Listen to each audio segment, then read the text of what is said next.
Hi, and good morning. I'm David Roberts. I'm the CEO of ARX Robotics UK. ARX Robotics is a company which works in land autonomy systems, so we build the AI brain and the hardware that works in the middle of it, as well as the sensors and drive-by-wire systems. We also build unmanned ground vehicles like the Gereon here. Our main customer group is land forces across Europe and NATO. We've got a very large deployment of vehicles out into Ukraine. What we're primarily looking at with a vehicle like this is infantry support, so being able to deploy it out towards the front line, providing all the sorts of capabilities that are required by infantry. Yeah, the Gereon is a medium-sized UGV. It's got an endurance of about 72 hours and can take a payload of 500 kilograms.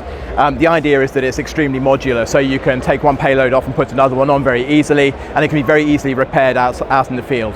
The idea is to be able to provide a treatable mass with vehicles like this. Well, the key thing for us is that we bring capabilities to our end users which are ready to go off the shelf.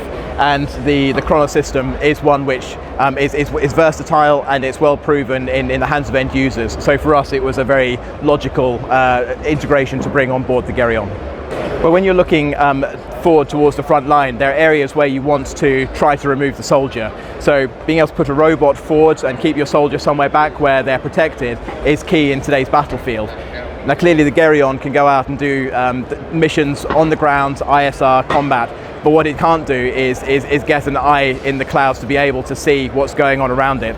So integrating a system like the Khronos allows it then to get a different perspective on the battlefield, to use the sensors that are involved in that, as well as potentially to use versatility in things like comms relay. Well, I think it will just continue to grow. I think the lessons that we've seen from Ukraine show us that there is a paradigm shift in the way that war is being fought and the way that unmanned systems are being used. I think the key for the future is going to be versatility and modularity, so making sure that you can exchange out payloads and keep them current, so you don't want to buy, the defence procurement doesn't want to buy a lot of capability and have it sitting in a warehouse getting old. They want to be able to upgrade it. I think interoperability, so being able to operate with other drones and unmanned systems within the same environment but also across environments. And I think also cost effectiveness, so being able to bring mass to the front line.